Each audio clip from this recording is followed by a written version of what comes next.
Habermas and hidden ideologies. Hey, it's Dr. B with 10 on Religion. This is where Habermas goes a step further than Gadamer, because even though Gadamer does stress the practical application of hermeneutics, Habermas stresses more of an ethical approach by asking, how would this ideology affect other people? Hermeneutics for Habermas should be an intersubjective process whose aim or goal is mutual betterment for all parties involved. One hugely important religious example from the New Testament will make this painfully clear. Near the end of the Gospel of Matthew, the Jewish leaders are depicted as persuading the Jews to request Pilate to release Barabbas and crucify Jesus. This is in Matthew chapter 27. The narrative indicates that after Pilate declared himself innocent of Jesus' blood, the Jewish crowd then replied by shouting that Jesus' blood will be on us and our children.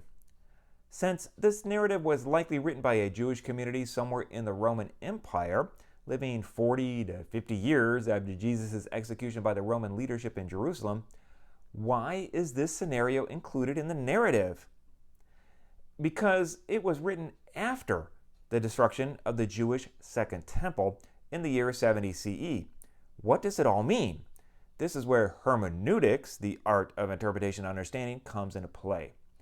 Historians believe that when the Gospel of Matthew was composed, there were strong tensions between the Jewish community that composed this gospel and other Jewish communities in the area. The Matthean Jews were accusing other Jewish groups that by not believing as they did, they brought the destruction of the temple, the central focal point of their worship, upon all Jews by crucifying Jesus. Even though Romans executed Jesus, not Jews, it is an attempt by the Matthean Jews to shame other Jews into what they felt was a correct messianic belief.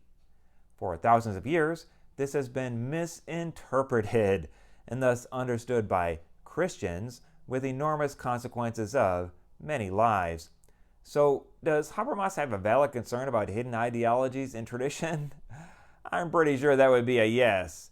Now you see how this is much bigger than just drinking Coca-Cola and driving Chevys around town. And if you want to learn further, check out this video from way back in 2022 and more on my channel, and subscribe to 10 on Religion.